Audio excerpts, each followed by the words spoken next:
के दर्शन लागे बरसन परसन कर दैरू सारी। सतगुरु जी लीला थारी देखे दर्शन लागे बरसन परसन कर दैरू सारी। सतगुरु जी लीला थारी, सतगुरु जी लीला थारी, सतगुरु जी लीला थारी।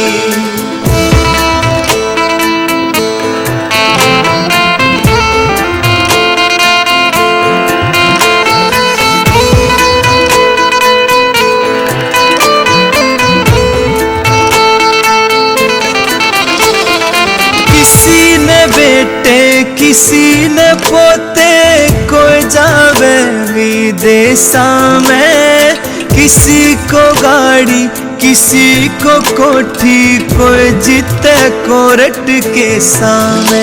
कोई जीते कोरट के सामे। मन की पावे खाली ना जावे कोई कटवावे बीमारी।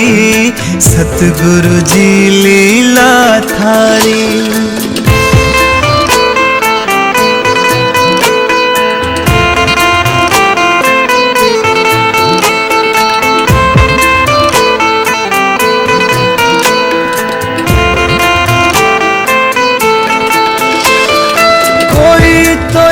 जाए आशीर्वाद कोई मौज में फरसादा।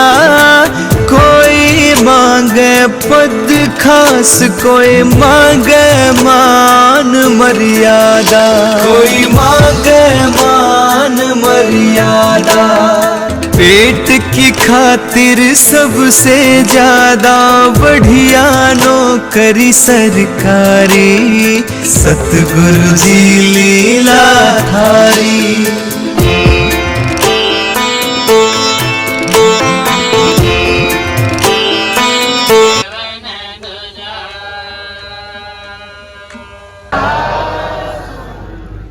सब कुछ होवे माली सींचे सो बड़ा ऋतु आए पर। देसी भाषा में तो हरियाणा में कहते तावड़ा सो बावड़ा। समझ गए? अंग्रेजी में भाव से हेस्ट मेक्स वेस्ट। जल्दबाजी खराब करती है।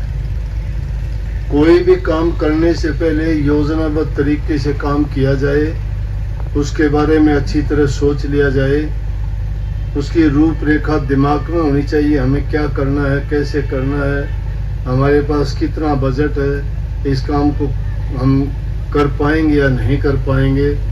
जब तक ये सुनिश्चित नहीं हो जाए तब तक आदमी को किसी योजना, कोई काम, कोई कारोबार को हाथ नहीं लगाना चाहिए।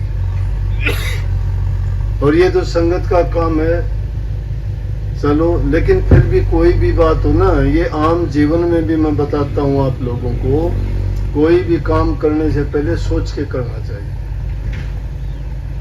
करने से पहले सोचो। सोचने का मतलब उसका परिणाम सोचो। अब कई बार क्या होता है, देखा देखी कितने लोग आते हैं, बोला जी मैंने काम किया था, मैंने दुकान की थी, मैंने वो काम शुरू किया था, लेकिन उसमें तो मैंने मार खाई, सारी पूंजी भी डबो दी और काम भी नहीं चलता। क्यों नहीं चलता? पढ़े लिखे लोग, आज का जमाना बड़ा समझदारी का है। लोग कहते हैं, पहले अंग्रेजी में एक शब्द आता मार्केटिंग। मार्केटिंग किसको कहते हैं कि वो काम करने से पहले आदमी ये सोच ले कि मैं जो काम करूँगा वो काम चलेगा कैसे, उसका परिणाम मुझे कैसे अच्छा मिलेगा। अब काम शुरू कर लिया किसी के देखने से, यहाँ उस काम की कोई ज़रूरत है ही नहीं,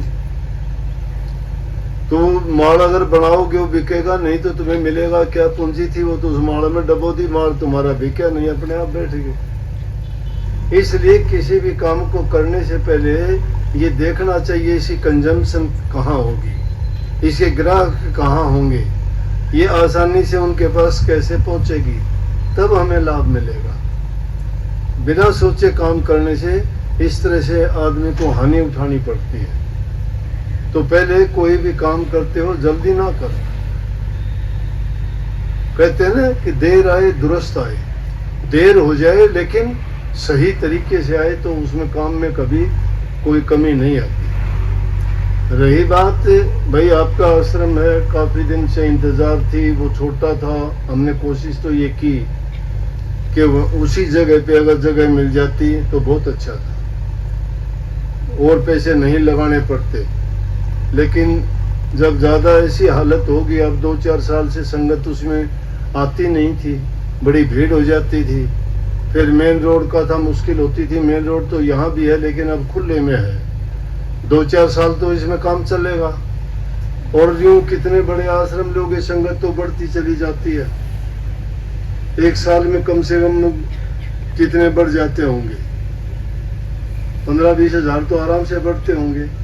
तो 5 साल के बाद में कहाँ बनाओगे आश्रम? इसके लिए तो कोई दूसरा इंतजाम करना पड़ेगा, या तो जोनों में बांटने पड़ेंगे। भाई इस जोन के लिए ये सत्संग, इस जोन के लिए ये सत्संग। और रोज रोजाना ये सब आश्रमों में सत्संग होने मुश्किल है। मैं तो फिर भी कोशिश ये मेरी रहती है कि भाग दौड़ करके जितने आश्रम बने हुए हैं एक दिन जरूर सबको देने की कोशिश करता हूँ।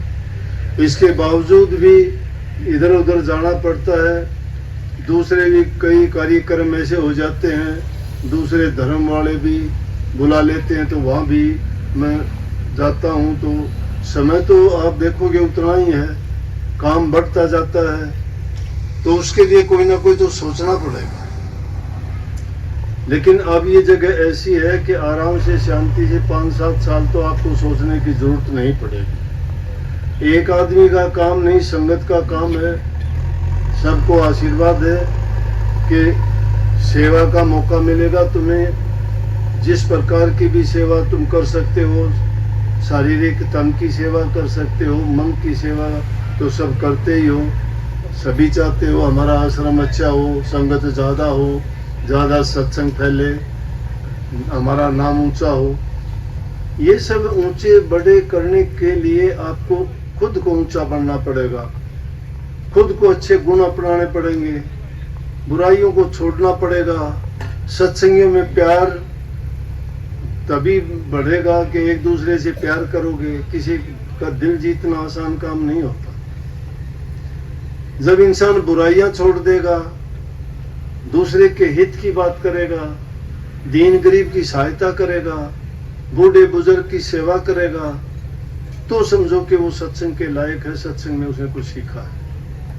और वैसे सत्संग में तो आगे देखा देखी, लेकिन सत्संग का असर क्या है? घर के बच्चों को भी नहीं सुधार पाए हम। आप तो सत्संग में आ जाते हो, बच्चे कहाँ जाते हैं आपके? ये आपको पता होता है क्या? फिर बच्चों की शिकायत करते हो कि बच्चा कहा नहीं मानता, बच्चे ने अपनी मर्जी से शादी कर ली, वो दूसरी जाति में शादी कर ली, अब वो शादी करके कहता है मैं शादी तोड़ूंगा। ये क्यों ये समस्याएं पैदा होती हैं? ये हमारी केयरलेसनेस है, माँ बाप की लापरवाही है। बच्चों को संस्कार नहीं देते, बच्चों को पास बैठा के उनको अच्छे गुण नहीं देते। हाँ, उनको बिगाड़ने में जरूर मदद करते हैं। उनको बिगाड़ने में मदद क्यों करते हो? उनको आज़ादी देते हो। वो तुम्हारे कहे में नहीं है, तुम उनके कहे में चलते हो। उनकी इच्छा, हर इच्छा पूरी करते हो। तुम्हें पता है कि ये इनकी इच्छा पूरी करते हो अच्छी नहीं है, फिर भी पूरी करते हो। उनकी फिर वो आदत बन जाती है और वो करते करते फिर इतने स्वतंत्र हो जाते हैं कि किसी भी चीज में आपकी सलाह उनको अच्छी नहीं लगती। जब तुम लोग सत्संग में आते हो, घर जाके बच्चों को अच्छी शिक्षा देते हो क्या? उनको कहते हो कि बेटा सत्संग में जाना चाहिए। कई आदमी, ये लड़कियां आके शिकायत करती हैं, कहती है मेरा घरवाला मुझे गालियां देता है, कहता है सत्संग में नहीं जाने दूंगा। ठीक बात है, क्यों नहीं जाने देगा? तुम्हारी कमी है। तुम अगर सत्संग में आते हो, तुमने सत्संग के गुण अपना लिए, तो तुम एक आदमी को भी नहीं सुधार पाते क्या? उसको ये कहो कि तुम सत्संग में खुद चल के देखो। अगर सत्संग कोई बुराई बताता है, कोई गलत काम सिखाता है, या तुम्हें कोई गंदी आदत सिखाता है, तो सत्संग में आप भी ना जाओ और मुझे कभी नहीं जाने देना। लेकिन जिस सत्संग में जाने से हमारा परिवार सुधरता है, हमारी बुरी आदतें सुधरती हैं, हमें जीवन जीने का तरीका मिलता है, मन में शांति आती है और हमारे सारे शुभ और नेक काम करने की प्रेरणा मिलती है, तो फिर उस जगह हम क्यों ना जाएं? अगर उसमें बुराइयां हैं तो हम नहीं जाएंगे। ये बात आप नहीं बता पाते हो, लेकिन आप तो चल के आ जाते हो, बच्चों को नहीं लेके आते। जिस काम के लिए बच्चों को आगे करना चाहिए, अगर तुम अच्छा मानते हो और सत्संग अच्छा है तो बच्चों को आगे कीजिए ना। कहो उनको कि बेटा सेवा करने से ये मिलता है, भक्ति करने से ये मिलता है, सत्संग से बुराइयां छूटती हैं। संगति का सवाल आता है, संगत जैसी करता है इंसान वैसे ही उसमें गुण पनपेंगे। नेक इंसानों की संगति करोगे, नेकी सिखा देंगे आपको। चंदन के बाग में अगर आग ढाक बबूल के पेड़ हो तो उनमें भी चंदन की खुशबू हो जाती है। इतर बेचने वाला अपने हाथों पे रोजाना इतर नहीं लगाता, लेकिन कोई खरीददार आता है, बेचने में देने में उसके हाथों में जो लग जाता है उसको सुगंधी वैसे ही मिल जाती है। गंधी उसको देती नहीं, फिर भी उसको सुगंधी वैसे ही मिल जाती है। अच्छों की संगति करने से इंसान में अच्छे गुण पनपते हैं। लेकिन हम क्या करते हैं, हमारे पल्ले कुछ होता नहीं है, बखान शुरू कर देते हैं, भाषण देना शुरू कर देते हैं, उनको कहते हैं ये करो वो करो। क्या आपने कर लिया? घर जाते ही उनको गालियां देते हो, गलत तरीके से पेश आते हो, फिर क्या सीखा? सत्संग आदमी को धैर्य सिखाता है, सत्य बोलना सिखाता है, प्यार सिखाता है, बूढ़े बुजुर्ग की कदर करना सिखाता है। परमात्मा ऐसे नहीं मिलता। परमात्मा कोई ऐसी वस्तु नहीं है किसी की ठा के जेब में डाल दी। पंसारी की दुकान नहीं है कि पुड़िया बांध के आपको दे दी। जिसने ये नेक कर्म करने सीख लिए परमात्मा के पास पहुंच गया। वो परमात्मा के ये गुण है, नेकी। तुम्हारे दिल में दया है, तुम्हारे दिल में प्रेम है, तुम्हारी सेवा भक्ति है। जो सेवा भक्ति नहीं जानता वो प्रेम भक्ति नहीं कर सकता, प्रेम भक्ति नहीं कर सकता, गुरु भक्ति नहीं कर सकता। गुरु भक्ति करता है वो प्रभु की भक्ति करता है। गुरु सिखाता क्या? मुझे स्वार्थ नहीं है किसी से भी, मेरा कोई दुश्मन नहीं, कोई प्यारा नहीं है, और हो तो सब मुझे बहुत प्यारे हो। अगर प्यारे नहीं होते मैं क्यों अपना टाइम बर्बाद करता? मैं चाहता हूँ सब अच्छे बने, मेरे पास जो है वो बहुत अच्छे से अच्छा हो, उसका नाम ऊंचा हो, देखने वाले भी कहें ये सत्संगी है। तो बड़ा कौन बनेगा? जो बड़े काम करता है। नेकी करो, सत्संग ये सिखाता है। सत्संग में बुला के ले जाते हो, निमंत्रण देना पड़ता है। क्यों? नेक इंसान बनने के लिए इससे बड़ा नेकी की पाठशाला कोई नहीं है। ये रूहानी कॉलेज है, इसमें रूहानियत की शिक्षा मिलती है, और रोग सारे इसमें करते हैं। जब इंसान बुराइयां छोड़ देता है, बुरी आदत छोड़ देता है, शारीरिक शक्ति बल उसको पूरा मिलता है। और जब शरीर उसका स्वस्थ है तो मन भी स्वस्थ होगा। मन जिसका स्वस्थ होगा तो वो भक्ति भी करेगा। और जिसको रोग शरीर का लगा है, मन का रोग लगा है, वो खाक भक्ति करेगा क्या? लेकिन मुख्य चीज इसमें यह है, घरों में प्यार प्रेम और शांति, बूढ़े बुजुर्ग की सेवा, दूसरे लोगों पर भी जिन जो जरूरतमंद है उनकी अगर सेवा करते हो, दया करते हो और सबसे प्रेम करते हो, इससे बढ़ के कोई सेवा भक्ति नहीं है। इसलिए भाई अच्छे काम करोगे, तुम्हारा मैं कहता हूं परिवार भी सुखी रहेगा, जीते जी तुम स्वर्ग भोगोगे। स्वर्ग और कहीं नहीं है। जिसकी जिंदगी में घर में परिवार में सुख नहीं, शांति नहीं, शराबी कबाबी हैं, झगड़ालू हैं, लड़ाई झगड़े करते हैं, जबान जिनकी गंदी है, गलत बोलते हैं, वो नरक के समान है। और जिस घर में शांति है वो स्वर्ग है। जहां सुमति वहां सुख नाना, जहां कुमति वहां दुख बेजाना। जहां सुमति है, जहां अच्छे गुण है, प्यार है, प्रेम है, शांति है, वहां नाना प्रकार के सुख है, स्वर्ग है वो। और जहां बुराइयां हैं, पाप कपट है, एक दूसरे का कहा नहीं मानते, ईर्ष्या द्वेष है, लड़ाई झगड़े होते हैं, उस घर में लक्ष्मी भी वास छोड़ देती है। उसमें काल अपना अड्डा जमा लेता है, सबकी बुद्धि पर बैठ के सब गलत काम करवाता है। बेटा बाप का कहा नहीं मानता, बेटी माँ का कहा नहीं मानती, सास बहू का नहीं मानती, सब घर में झगड़े लड़ाई। तो ये काल का यही खेल है, वो नरक के समान घर बन जाता है। कोई भी काम करोगे फायदे के लिए नुकसान होगा।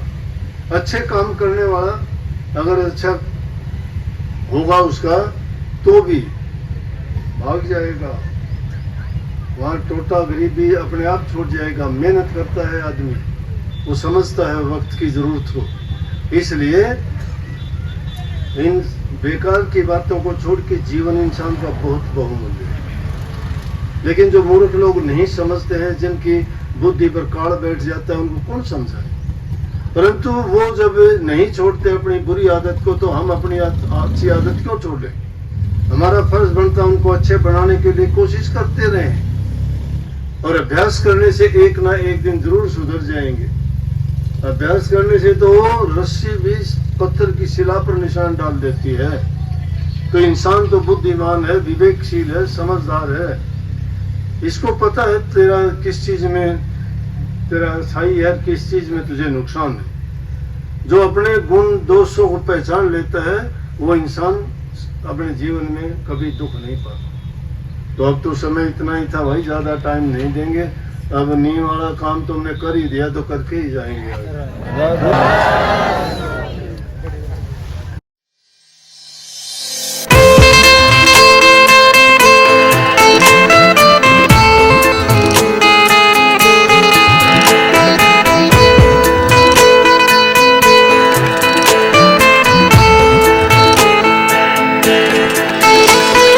देखे दर्शन लागे वर्सन परसन कर दईरू सारी, सतगुरु जी लीला थारी। देखे दर्शन लागे वर्सन परसन कर दईरू सारी, सतगुरु जी लीला थारी, सतगुरु जी लीला थारी, सतगुरु जी लीला थारी।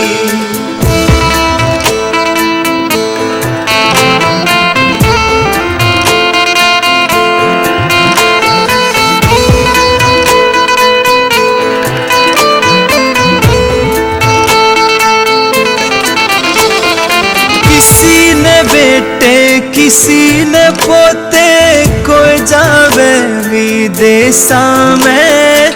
किसी को गाड़ी किसी को कोठी, कोई जीते कोरट के सामे, कोई जीते कोरट के सामे। मन की पावे खाली ना जावे, कोई कटवावे बीमारी, सतगुरु जी लीला थारी।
सुफल कर ले, यही नाम निज नाम है, मन अपने धर ले।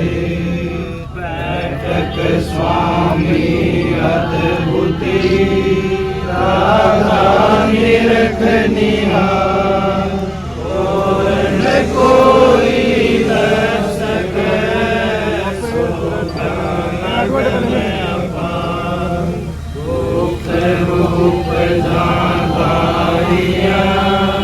राधा स्वामी ना मेर नहीं पावरी, जाको विश्राम। करूं बंदगी राधा स्वामी आगे, जिन पर ताप जीव बहु लागे। बारंबार करूं प्रणाम, सतगुरु पदम धाम सतनाम। आदि युगादि नाम, संत स्वरूप छोड़ निज धाम। आए भवतल नाम लगाई, हमसे जीवन लिया चढ़ाई। सत दयाया सूरत बताई, कर्म भरम से लिया बचाई। कोटि कोटि करूं वंदना, अरब खरब दंडोत।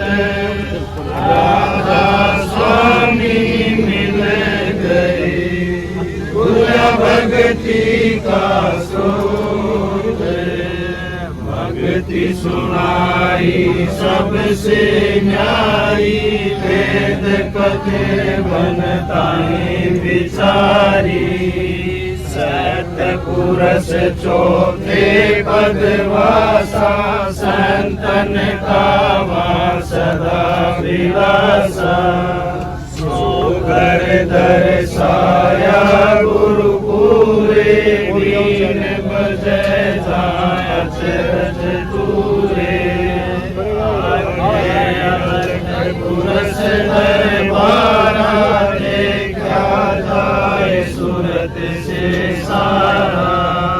इस पर अगम लोक एक न्यारा, चंद सूरत कोई करत बिहारा। से धर से अटल अटारी, अद्भुत राधा स्वामी महल सवारी।